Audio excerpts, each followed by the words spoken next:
Hello, everyone.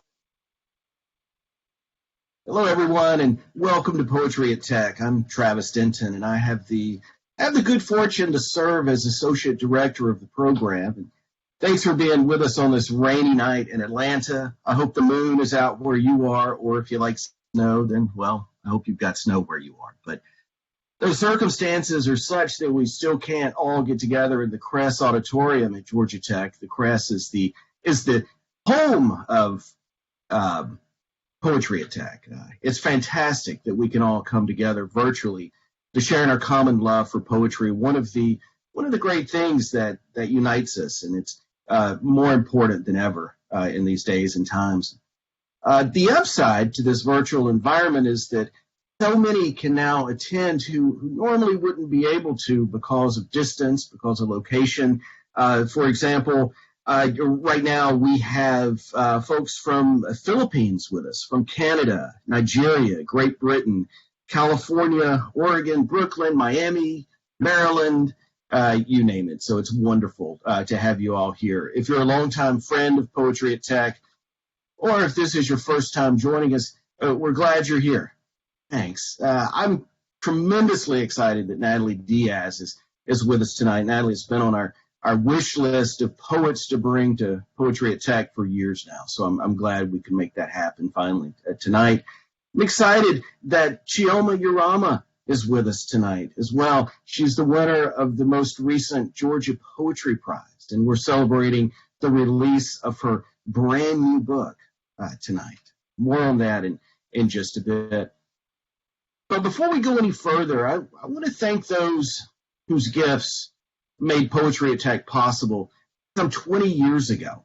I want to give a hearty thanks to the family of Margaret and Henry C. Bourne and to Bruce McEver, whose gifts and generosity created Poetry at Tech. And here we are tonight as the program continues to grow and increase in its outreach in Atlanta, the Southeast, and beyond. During our nearly 20 years, we brought more than 300 poets to Atlanta, more than 300. It's closer to 350 if we're counting. We're adding to that number tonight. I want to also thank our co-sponsors of the 2021 season of Poetry at Tech, the Atlanta Global Studies Center. Thanks for your support. Thanks for all your efforts to advance poetry on campus and in our community and world. Thanks, the Atlanta Global Studies Center. And tonight, it's a special night. That in more than one way, but it's a special night too, in that it's the time of year that we award the Thomas Lux Poetry Award to a Georgia Tech student poet. Tonight, we must also extend our thanks to Cheney Crow for recognizing the need to create a prize that both honors Thomas Lux and, as Tom always did, supports and encourages emerging Georgia Tech poets to continue to hone their craft. Cheney is a former student and dear friend of Tom's. I want to recognize her tonight and say thank you. Thank you for establishing this award that Ilya and I are thrilled to give to a Georgia Tech poet, not once, twice each year in the amount of $1,000, $1,000. And as Tom would say, that's not chump change. And it's not. There's more about the award. Thomas Lux believed that poems are made things, like bridges, buildings, or airplanes. Each requires planning, editing, revision, and most of all, the capacity on the part of the maker to put in the time and hard work that comes with dedication to craft that is required to create poems. And for that reason, the Thomas Lux Poetry Award is meant to acknowledge a Georgia Tech poet who exemplifies that dedication to craft and willingness to put in the hard work required to not only work toward writing well-wrought poems, but who presents an extraordinary interest in studying poetry, its craft, and traditions. In the spirit of Thomas Lux's vision for teaching and writing, this award is meant to reward endeavor, not mastery of forms and overall craft. This isn't a poetry contest at all. Recipient's poem must present an overall clarity, accessibility, and all ambition should be toward the work itself. And now to the award, the exciting part. The spring 2021 Thomas Lux Award winner is a fourth-year computer science major from Southwest Atlanta. On campus, she is actively involved with the Black Market, an entrepreneurial group advocating for Black entrepreneurs. Outside of school, she enjoys aerial silks and spoken word poetry. Those two, I can see them going perfectly together. Illy and I are really proud to present the Thomas Lux Poetry Award to such a hard-working young poet who's dedicated to the craft, dedicated to studying the craft. The Spring 2021 Thomas Lux Poetry Award goes to India Godfrey. And India is here tonight to share one of her poems with us. Thank you so much, Travis. I really appreciate everybody who had anything to do with me winning this award. And here I'm happy to share my poem, An Ode to My Mother's Mother Tongue. And they say, she ain't nothing but a sweet thing. She push it off with nothing but a smile. The weight be bearing down on them shoulders, though. The good times don't roll till she arrives. She the queen of elegance and style, a beauty from the Nile. And they say, she ain't nothing but a sweet thing. She's 25 with strength and drive, but she's still, just like the rest of us, praying to survive. Heartache is like the gum on the bottom of your shoe after you done walked a mile. Pleasure is like a friend that only ever stay a little while. That weight stay bearing down on them shoulders too. For every win she trying to strive, the world just be trying to deprive. So baby, if no one else say it, I love me some you, child. They say she ain't nothing but a sweet thing. Life in honey, caramel, chocolate dipped skin. Even at her 9 to 5, your loud rumble of a spirit they will never reconcile. I know that weight be bearing down on them shoulders. You just keep juking on that beat, keep you live, regardless of the world. So vow, my baby, keep her smile. And for that, we say, she ain't nothing less than a sweet thing. But that weight be bearing down on all our shoulders, though. Thank you. Wow. Thank you for that. What a wonderful poem, and what a wonderful presentation of the poem as well. Awesome.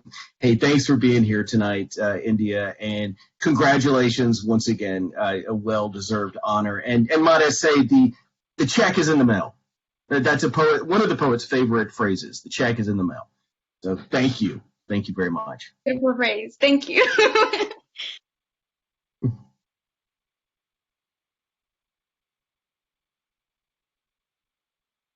I mentioned a few moments ago that we're celebrating the release of Chioma's new book tonight. We're doing that in partnership with our good friends at the University of Georgia Press. We're now into something like our seventh year, a sixth book. That's really exciting. Now, don't get me wrong, there's still the rivalry on the football field. That hasn't changed, but literary partners, yeah, and we like that. We're grateful to our friends Lisa Baer and Beth Sneed at UGA Press for all they do, and we're thankful to their crew that designs these books, that gets them out into the world. So thank you, guys. The Georgia Poetry Prize is a national poetry book competition, and the judging of the prize alternates each year between Poetry at Tech and the University of Georgia. The winner of the prize receives an honorarium and gives readings at both Poetry at Tech and UGA. That's during normal time, when we can come together in person. The award is supported by the Bruce and Georgia McEver Fund for the Arts and Environment. Here's more about Chioma. Chioma Urama's poetry and fiction have been published in the Southern Humanities Review, Pleiades, Blackbird, Paper Darts, The Normal School, and Prairie Schooner. She received a Fred Shaw Fiction Prize and an honorable mention from the Lindenwood Review Lyric Essay Contest. Urama is a Benjamin A. Gilman International Scholarship alumna and a graduate of the University of Miami MFA program, where she was a Missioner Fellow. She teaches creative writing and English composition at the University of New Orleans. This year's Georgia Poetry Prize judge was Magdalena Zarowski from the University of Georgia. Magdalena chose Chioma's book from a lot of serious competition. Really tough. I've judged it before, and absolutely not easy. Here's what Magdalena had to say about A Body of Water. She says, the strength of the work is the communication that occurs between poems. A constellation slowly emerges where each poem becomes, for the reader, a different point on a map that marks the distances, the proximities between historical trauma and its intergenerational effects. And poetry is a conduit that bridges time and space. It says we were there, and it's a document of where we are now in our most stark human light. Poetry connects us to our past in all its beauty and sometimes ugliness. It connects us to our present as well in all that same beauty and sometimes ugliness. And Chioma Urama's poems do just that. Her award-winning book, her first book, might I add, A Body of Water, is a poetic exploration of ancestry in the American South. These poems are the result of a conversation Urama opened with her ancestors, who documented and whose documented and oral histories have been fragmented by a history of enslavement. The scope of Urama's poems stretched the boundaries of poetic form, ranging from prose poems to traditional free verse, and one of my favorites, Mending in the Pediatric Ward, consists of 3 stunning lines presented as diagrammed sentences. And an untitled poem from this collection, that one that leaves quite the mark on me, is a single line repeated 18 times. I have the words I need to heal myself. I have the words I need to heal myself, he repeats. And as I read through each of those 18 lines in all of their deceptive simplicity, I was amazed by their complexity and moved by the affirmation of, I have the words, and then I need to heal myself. As if the speaker is both affirming and trying to convince the self at the same time. Urama's poems are tender yet powerful, and there is a steady vulnerability to her poems that invites the reader to join her as she guides us through the many, often dark rooms of her exploration of the past. Let's welcome Chioma Urama to Poetry Attack. Thank you. That was such a beautiful introduction. Wow, thank you so much. Thank you all for being here and for reading my work. This is a very surreal experience, all of it, like the digital aspect as well. So thank you.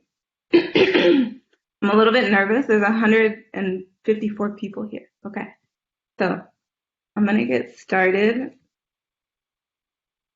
I want to start off with a land acknowledgement for the space that I'm existing within. So I know that this is a virtual reading, but I'm existing currently within the space of New Orleans. So I want to start with a land acknowledgement, just to create a container. So the land currently known as New Orleans is situated in the region known as Bulbancha, a Choctaw term meaning place of many tongues. This place was originally inhabited by the Chitimacha Nation and served as an important port and trading hub for more than 40 diverse peoples. In its more recent history, New Orleans was also the site of the largest slave port in North America, where millions of enslaved Africans, as well as indigenous people, were bought and sold. My evolving within this space is in part due to the knowledge made possible by the Black and indigenous people who have resisted their erasure. So we give thanks for them, and we give thanks for them creating this container for us to speak to each other today. A Body of Water is a book I began writing to navigate the space of intergenerational trauma in my family. My grandma transitioned when I was 14, and I later learned that she was 14 when she had her first child. She was 15 when she got married, and imagining the many roads that led to this union sparked my curiosity to write my way to her. So today I'm going to read some love poems for you all, but before we get to the love, I want to read and share with you some poems that are concerned with what it feels like to move through generational patterns and to be moving somewhat unconsciously through a narrative that you've inherited. So I'm going to start with the poem called Suddenly It's Dusk.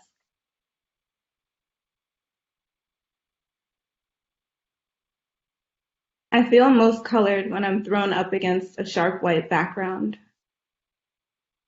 When I'm with my family, I have no gender or race, the weight of all that. No age. There is no time, the river of years sluicing up against the smooth bank of the present. The yellow pat of sun melts into the trees. The birds row away to their nests. Take what meaning you will. I can't wait to tell somebody no to something. A basin to wash the delicates in. She never cared much about the work. It was as if she was somewhere else. It doesn't matter if I like it. It matters that you feel it. Pure gold. I would have let that little boy comb me bald. I loved him so much. I love him so much. How humbling to wake up in a pool of your own blood. A button nose. The incessant chatter of television. There is a God who's listening. Fix your face means to arrange it in an order so that it is not conveying what's on the inside. The day we first had sex, I wore a tie-dye navy blue dress with printed seashells that was my mother's, bought on the first vacation we ever took to Virginia Beach when I was 9. A trip so spontaneous, I wasn't sure if we would be returning. This wasn't the first time she threatened abandoning my father. There had been several shelters full of battered watercolor women. But then, at the end of the 3rd day, we piled into the car and went back home. My family is full of petite women, but the dress my mother had drowned in was tight on me in all the right places, not to mention cotton, and I was mad with you, but I remember forgetting when I put that dress on. The prehistoric wail of geese, brightly painted abandoned cages, something gray and round and soft like an emu, dragonflies swatting through the air, lizards rustling through the fallen leaves, chicken hawks tethered to the wind. Water bugs ripple across the surface of the pond. A group of female peacocks taking so much effort to lift themselves into the arms of a banyan, squawking and cooing like doves. Grapefruit. The sun melting. Something all alone whooping on the other side of the trees, and not a single thing calling back to it. Fiddle leaf fig. Golden coconut spoiled in the palm's cradle. The blue tarp swollen with wind. Ivy crawling up the sidings. Gales. The satisfying crunch of seeds. A street that breaks in the middle like a stream before resuming again.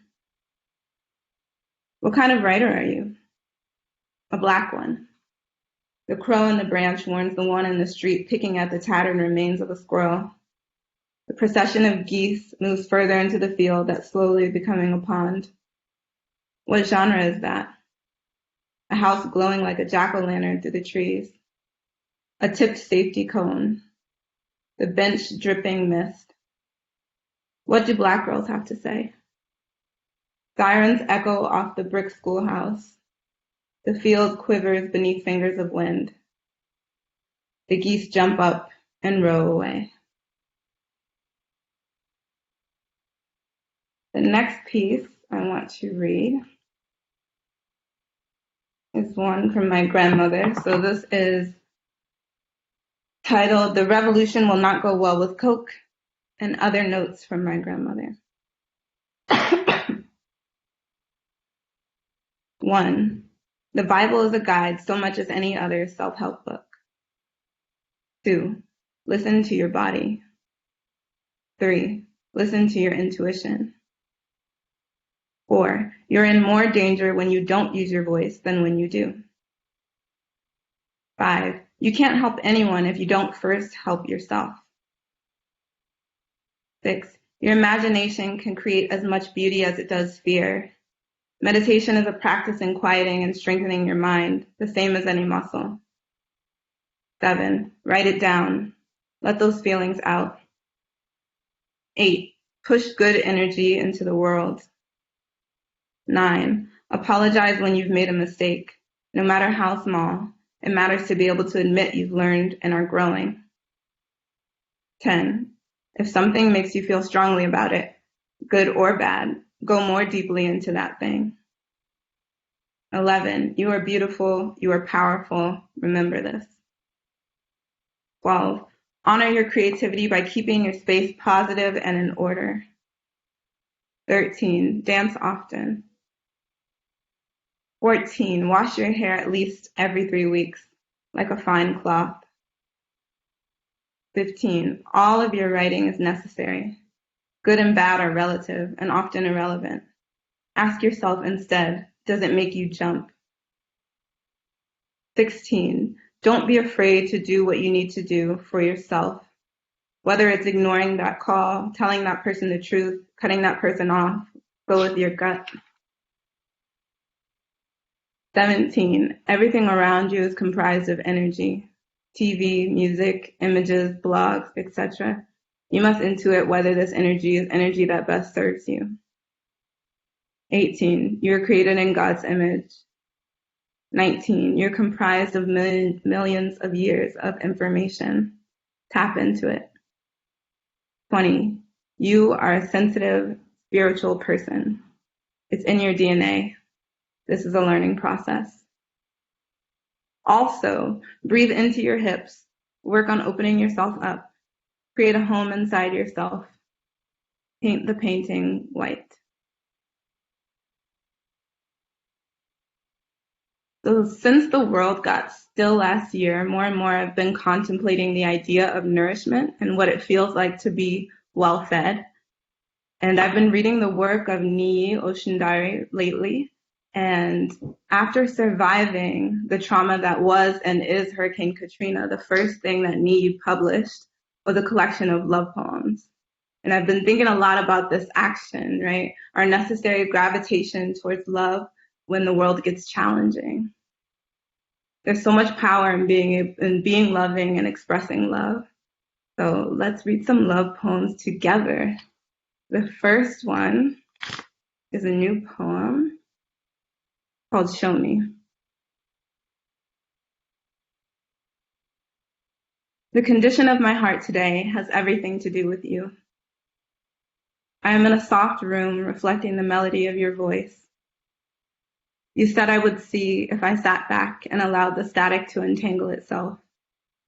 You promised to fill me with your light, to break me open, to reveal to me that no walls remain. Come closer, my love. Show me.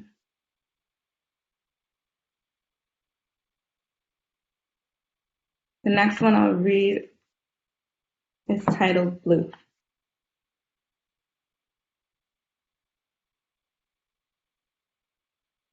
I am in love with the self-possessed scrap of Florida sky from my occluded kitchen window.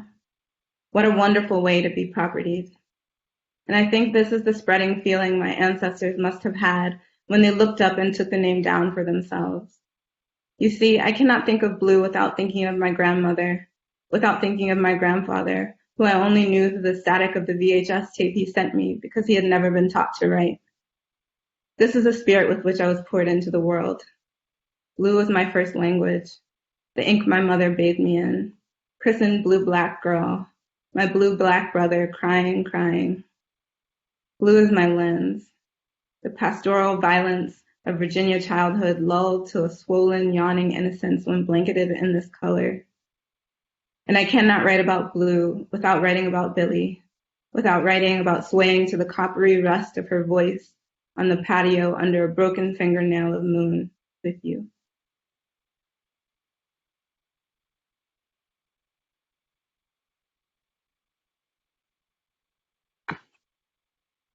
In the moonlight.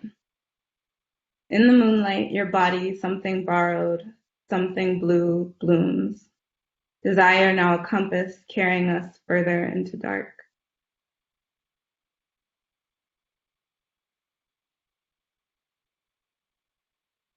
In the fantasy, we bump into each other out back. The scene blacker and blacker. Water stains on mercury. Envision this place, where we speak in minor twangs, two black strings dragging and singing with no need to swallow their music. Nose wide open and everything.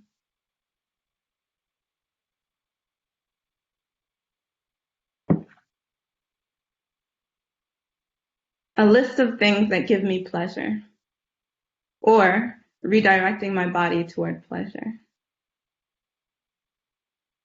Fountain pens, fingers combing through a pile of sand, the space between a lover's chin and chest, someone you love calling out to you in a crowded room, water threading through your scalp, the moon locking its eye on you. La luna como la leche y el cielo como las negritas. Wearing the same smile as your grandmother. The fullness of both hands. The salt of the ocean soaking the meanness out of your skin, returning you to soft. Always this. Bathing in swollen rivers. Being held by the ground beneath a tree. A little boy called Junebug. Swan boats, purple kale, blood oranges, your dancing mouth, the curve of my collarbone, finding a tree to lay under, pink, purple, and gold do-rags, revelations in warm showers, waves swelling with moonshine, buying golden and rust-colored plantains, standing on a piece of driftwood in the moonlight. The absence of fear after letting it consume your body like fire. A deep slumber as thick as molasses. Ginger tea. A stranger being the mother you need in the moment. The view of the volcano from the apartment. Plants quivering beneath a waterfall. Hot water and lemon. Lime and watermelon. Clean bed. Conversations with babies. Maracuya. Working from home. Slivers of moments when you witness a teenager through all the madness of adolescence. Allowing new emotions to bloom. Underneath moonlight now. Movement, my first love. The seducing light beyond the bridge of myself. Wind chime. Circles. Slowly.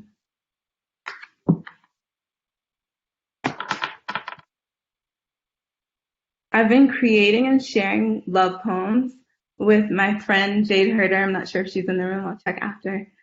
And in the process of writing love and meditating on love, we realized how much the moon is present in our poems. There's just so much focus on the moon in love poems. So Jade writes a poem about a world with two moons, and my mind was just blown. I was like, wait, we can have more than one moon in a poem? So this next poem has as many moons as I possibly could put into it. Called Kinds of Moons in the Lost City. 6 crescent moons dangling in the night sky like so many broken fingernails. The moon dangling swollen on its cord. The piece of empty sky where the 7th moon appears every August. The drunken moon we kiss under. The littlest, loneliest moon that has no sea and no name. The moon that causes the little girls to sprout cherry red talons. The moon that howls back at the wolves. The moon that rises with the sun. The moons too stubborn to be dissolved by sunshine. The harvest moon that answers prayers placed in the ground. The moons that vibrate the blue jays out of the pine trees. The moon that churns the woman out of bed. The moon that teaches the river to take shape. The moon Mami Watsa surfaces to see. the path between the two twin moons that transports you to the 8th dimension. The moon the geese harmonize to. The moon she swallows, hides in her rib cage, rocks between her hips, and gives birth to every evening. The moon the Wednesday ones are named after. The moon the sea creatures hold vigil under. The moon that fills the entire sky, spinning ochre clouds well into the night.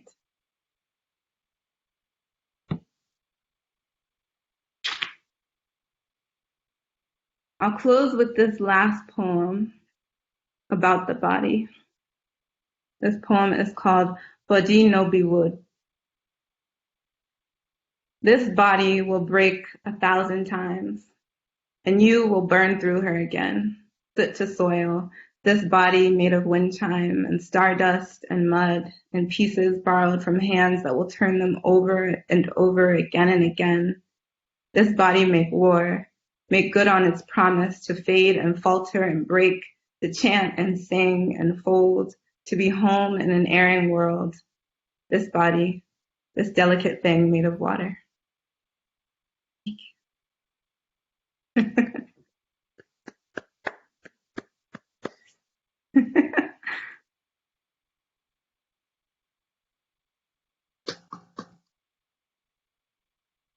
Thank you so much. This was a beautiful, beautiful reading, and you're truly a master of imagery. Thank you. Thank you. Thank you for having me.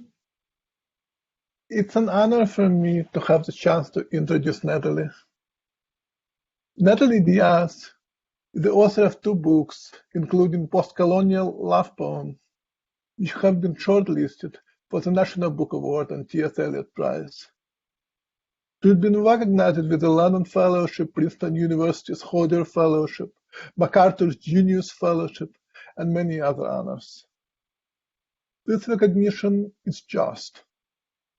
And in fact, I believe that Natalie Diaz is a major American poet. But what does it mean to say that someone is a major poet? I mean that Natalie is the kind of poet who is able to draw together personal and communal grief, and in doing so, she redefines our idea of language itself. She isn't a poet who comes to you and tells you, "Oh, I am grieving." No, she's a poet who tells you, language is a cemetery. The implications of this are huge. The language is redefined everywhere in her work. She says, quote, "I'm in a river as a verb, a happening. It is moving within me right now. To write is to be eaten, to read, to be full," she says. "I carry a river. It is who I am. This is not a metaphor." What is this then? What is it? What? A river is a body of water. It has a foot, an elbow, a mouth, it runs, it lies in bed. It can make you good. It has a heart. It remembers everything. In a time of environmental crisis, Natalie Diaz asks us, do you think the water will forget what we have done? And soon we, the readers, realize that for this poet everything is language. Everything book, a form bound together. This is also a book, the skeleton of a rattlesnake.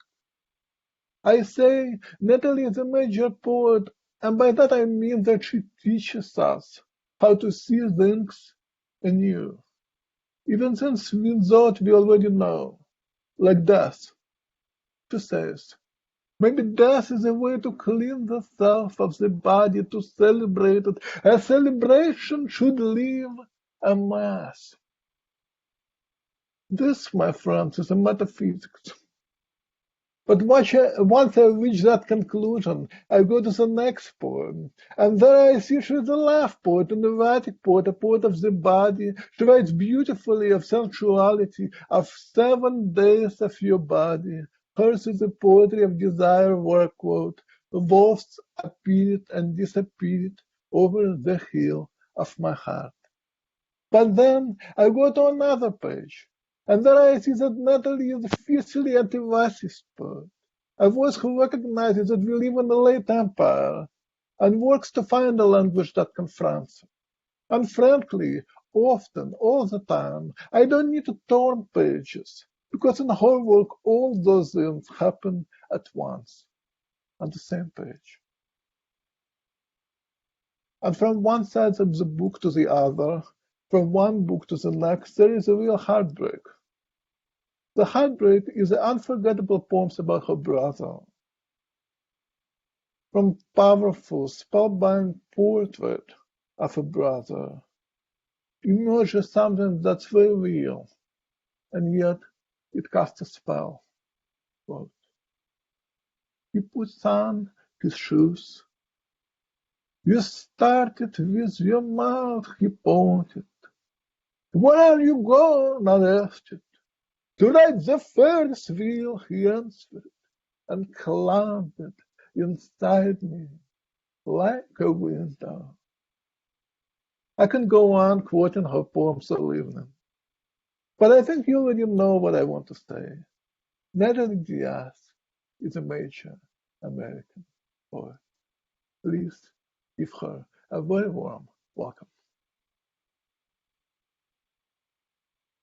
Gracias, Ilya. I don't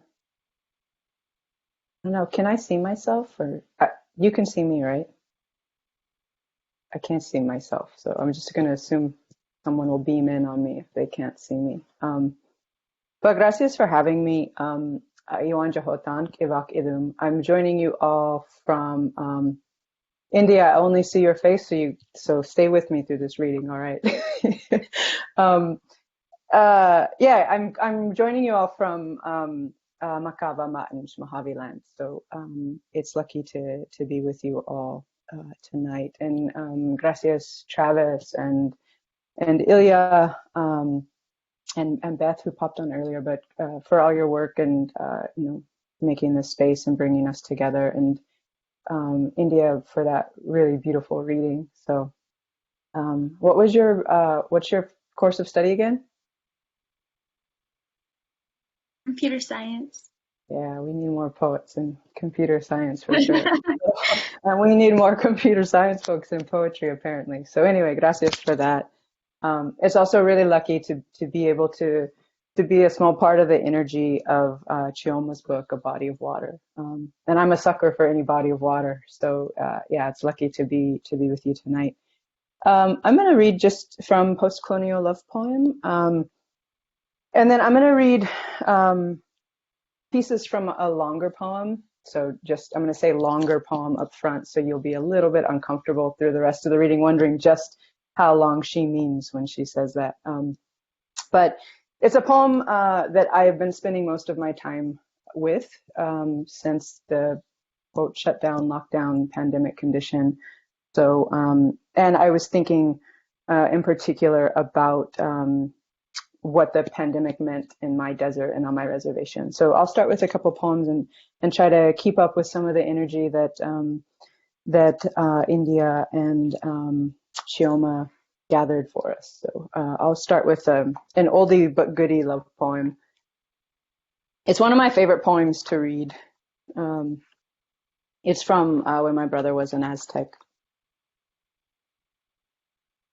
I watch her eat the apple.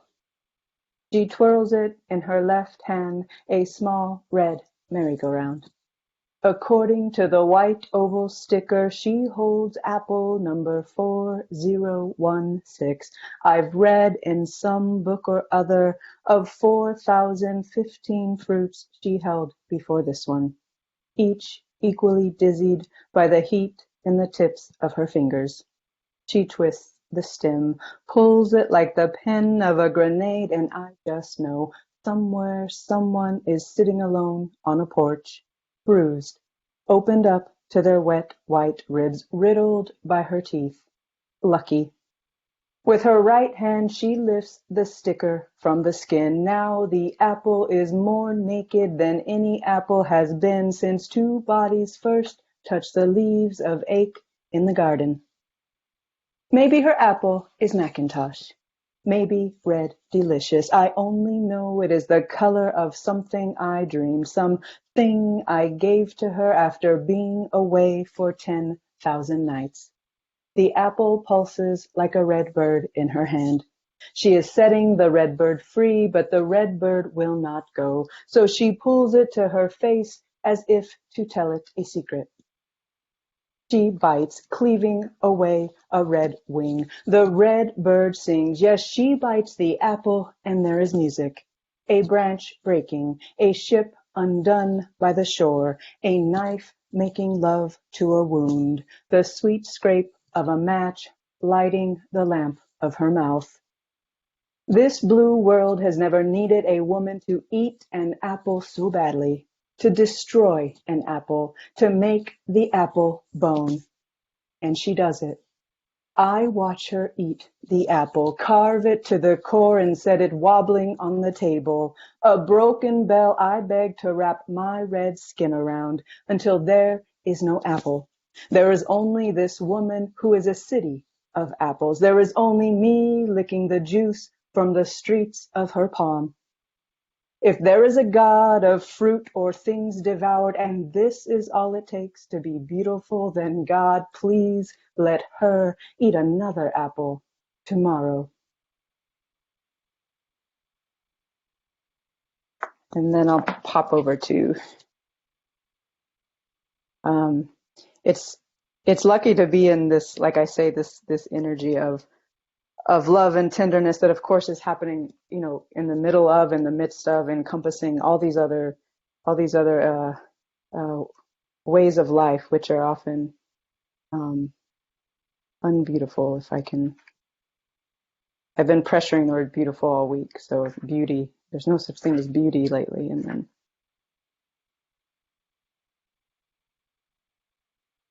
so, this is about, this was something I watched on, it was like a computer show or like a state biology website. So I was keeping up with this for several months. There was a wolf, and you'll hear, I'll read the epigraph quickly. But it's something I think a lot about the carceral system. It's affected my family, and from the beginning, I guess it's affected my family. And so I'm thinking a lot about punishment, and this poem is in relation to that. And then, of course, as was often the task, or is the task of my writing, is where can I find desire for the beloved within all of my encounters. So here's the little piece of information. When he left his pack to find a mate, Oregon's 7th collared wolf, named OR7 by state biologists, became the first wolf in California since 1927, when the last one was killed for government bounty. Wolf OR7. On a digital map, OR7's trek is charted by a GPS tracking collar and numerous trail cameras, a trembling blue line, south, west, south again, 1,200 miles from Oregon to California to find her, gray wolf, Canis lupus, loba, beloved. In the tourmaline dusk, I go a same wilding path, pulled by night's maps into the forests and dunes of your hips, divining from you rivers, then crossing them, proving the long thirst I'd wander to be sated by you. I confuse instinct for desire. Isn't bite also touch? Some things cannot be charted. The middle night cosmography of your moving hands, the constellation holding the gods of your jaw and ear. You tell me you take wolf naps. I turn lupanar. A female gray wolf's shoulders are narrower than a male's, but our mythos of shoulders began before I knew that, when I broke open my mouth upon yours, as we pressed against the glass doors of the cliff house, looking out into the beige shadow hammering the bronze bell of the supermoon. My mind climbed the rise, fall, rise of your bared back. In me, a pack of wolves appeared and disappeared over the hill of my heart. I too follow toward where I am forever returning. Her. And somewhere in the dark of a remote night vision camera, the quivering green music of animals. And then, let me get a quick drink of water.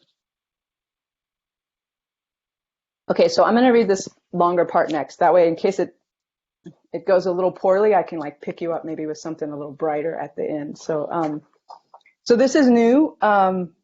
I love reading newer stuff. I read this when it was only like maybe probably like 5 stanzas a few months ago, or I read 5 stanzas from it. But yeah, so if you have any feedback, just throw it in the chat, and I'll take it into consideration. So yeah, so you'll hear a little bit of I love dragging. So this is happening in my land, in my Makav, or Mojave Makav, Makaba Matanj, Mojave lands. And so I dragged, you'll hear Shelley, there's a little bit of Shelley in here from Ode to Heaven. And then I even threw a little Edgar Allan Poe just to continue my break with tradition. I dragged him. So both of them are in the res just briefly in this poem. So again, I'm thinking about, just very straightforward. I'm thinking about death. And what is the life of death in some ways. So right now, this is just tentatively called Excerpts from Doomed. The longer poem is called Doomed. And I'm just kind of picking some out. So, a ram's scattered skeleton, empty lake of pelvis, desert grapevines threading the bone sockets, tugging the jaw V across the sands. Its broken horn is a curl of gold telephone I hold to my eye. Some knowledge is not mine. Some is, but I haven't arrived there yet. I am known in this place of creation and cascabel. Mojave greens are my relatives. The hibernacula beneath the granite boulders are empty. Air is touch on loop and apparates what it has held, the salted swastiks of their bodies. I feel their old energy eyes, limonite apertures sliding over me, marking me in pale lines of spit-wet white clay drawn down my arms and legs. Thick, rope-heavy, a scent you have to lift. Green quicked with copper. Don't play with snakes, they say, don't play with your own power. The worst work of my hands is always done in English. I bring them to the mountain to bless them back, rename one lichen, and call the other Anyakwa Oren. I thundercat, stalk myself through wind-flooded canyons. I watch myself happen to me in the map of my hand. I've been dreamed and also did the dreaming. Nume. They say when you see her, it is because she has been watching you. The stroke her long tail drags in the sand disappears where the loosed wash is still stone. A shelled vehicle in landscape. Rust burning, slow bleed of oxide having laced the chassis, licked the light bucket to edges. Atom born, I bend back the atom world. My inheritance is breath. We breathe it in because someone has breathed it out. How rain and clouds arrive at one another, touching and wet, unlanguaged, having come from dust. It is sky because someone said it was. Until then, it was only what was in it. Giant fish, rose-colored sand clouds, and amo. The bighorn sheep made of stars and staggered, spear still warm from the warrior's hand, its shattered torso notching the night. The first wound was a clock, our hunger. We ate the mountain sheep. Now our moon is a curve of cold fat congealing on a blued bone and lives in daylight. Time doesn't pass, it trembles. In the dark, we follow the trail of Amo's white face. That's Orion's belt for some of you, but for us it's called Amo. It's a bighorn sheep. We dream with the mountain. Desire a blood-colored worm, shifting silts and skins. We are always becoming from somewhere. Oh, there's a little Hayden in here too. Bats ripen like fruit in the lava fields, in volcanic caves of volants and basalt. Dusk buds their breathing wings, flowering angel beasts. There's the language before human wants. The bats remember when we loved ourselves and called so tenderly into twilight that our words return to us with the world. Gypsum or abundance, kanakanam, echo. This is how the world is made, in stories of what we have touched but are not, in how who we have been return to us. That line's still really messy. My mother is forever waiting in the doorway with my father's belt looped in her hands. Thunder is not itself. It is the air broken by lightning. I am the sound I make in the room.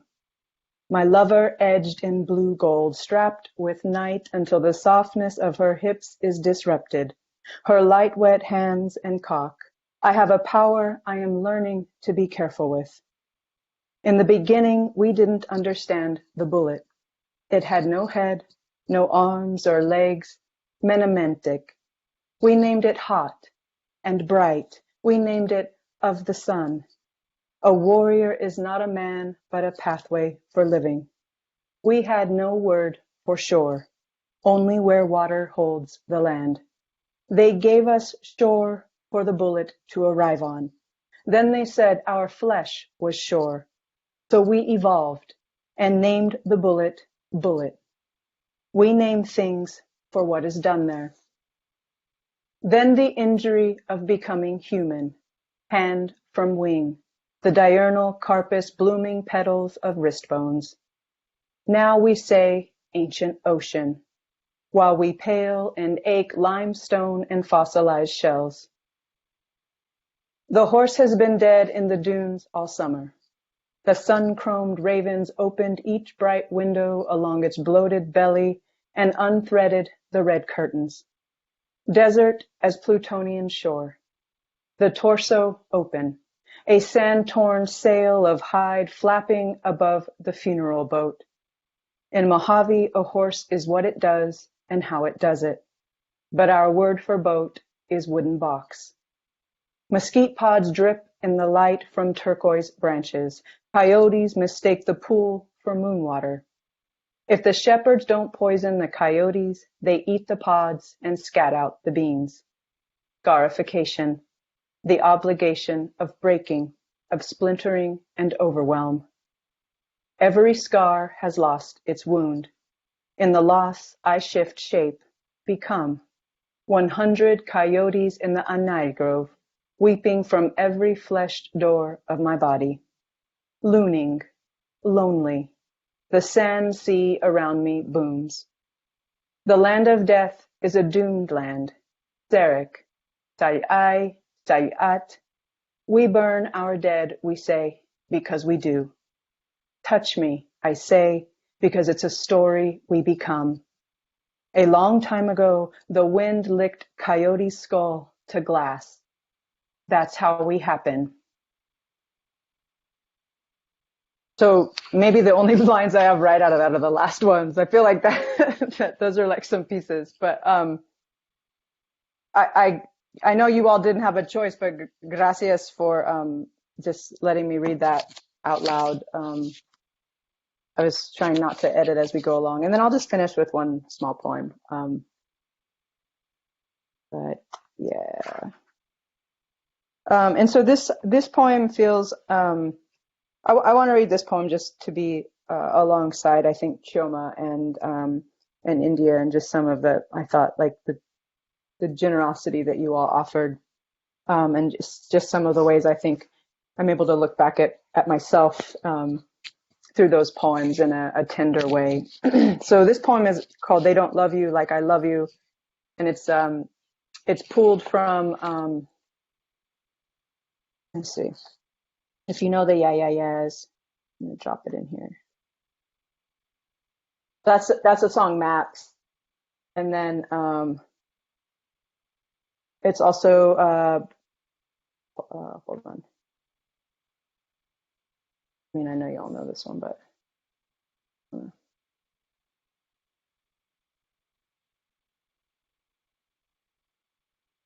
it does. So I don't know if my sound work. Sorry, I don't know if that worked or not. But then, okay, so Beyonce sampled from the Yeah Yeah Yeahs and Maps. So you'll hear the lines. They don't love you like I love you, of course, which we know from Beyonce. But you'll hear some of the lyrics from the Yeah Yeah Yeah song, The Maps. So, and I really love Karen O. So. But I was thinking about goodness here, American goodness in particular, and how it wasn't meant for me or for the people I love, and how it's something that was intended to be impossible or unreachable, and not impossible in a generous or energetic way, but a kind of anti-life for people like me. And so I'll end on this, but gracias for just your generosity and patience of time. They don't love you like I love you. My mother said this to me long before Beyonce lifted the lyrics from the Yeah Yeah Yeahs. And what my mother meant by don't stray was that she knew all about it, the way it feels to need someone to love you, someone not your kind, someone white, some many who live because so many of mine have not, and further live on top of those of ours who don't. I'll say, I'll say, what is the United States if not a clot of clouds, if not spilled milk or blood, if not the place we once were in the millions? America is maps. Maps are ghosts, white and layered with people and places I see through. My mother has always known best, knew that I'd been begging for them to lay my face against their white laps, to be held in something more than the loud light of their projectors as they flicker themselves sepia or blue all over my body. All this time, I thought my mother said, wait, as in give them a little more time to know your worth, when really she said wait, meaning heft, preparing me for the yoke of myself, the beast of my country's burdens, which is less worse than my country's plow. Yes, when my mother said, they don't love you like I love you, she meant, Natalie, that doesn't mean you aren't good. But I'll stop right there. And again, gracias. It's been really lucky to be alongside Chioma in India tonight. That was so beautiful. Yeah, wow. Powerful reading. Powerful. I trapped everybody with that long one right in the middle, so. That was absolutely wonderful. Absolutely wonderful. Natalie and Chioma, thank you both so much. Your reading tonight is exactly what Poetry at Tech is all about. And thank you for bringing such a generosity of spirit to us and so many people in Atlanta, around the United States, and around the world. It's this is one of those readings that I'm not going to forget. I can promise you that. It'll be with me. So thank you. Thank you very much. And India Godfrey, thank you so much for your reading as well. What a wonderful poem, and congratulations on winning the Thomas Likes Poetry Award for this spring. How wonderful! Well, let's end the way we began, with gratitude. It's I want to thank our Poetry at Tech crew. That's right, our Poetry at Tech crew. Ganda Prasad, our tech wizard. We couldn't do it without you, and we wouldn't want to. So thank you so much, Skanda, for all you do. And Bianca Borianu. Bianca is our design and social media master. She keeps us out there in the world. So thank you very much, Bianca. And thanks to our fearless chair of the Department of Literature, Media, and Communication, Richard Utz. Thank you so much for your support of Poetry at Tech, and for the arts at LMC.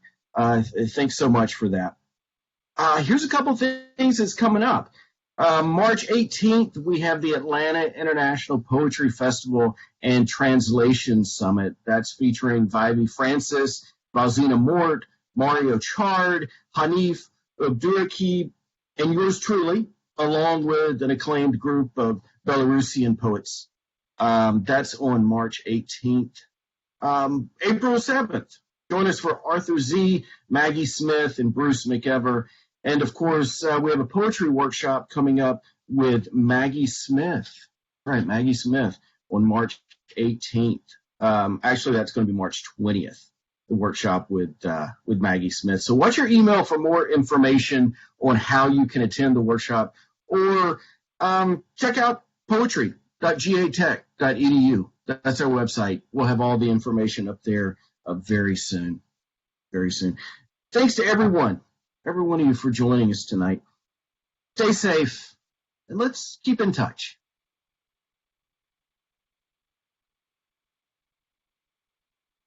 Thank you. Gracias. Ciao. Have a good night, everybody. Ciao, have a good one.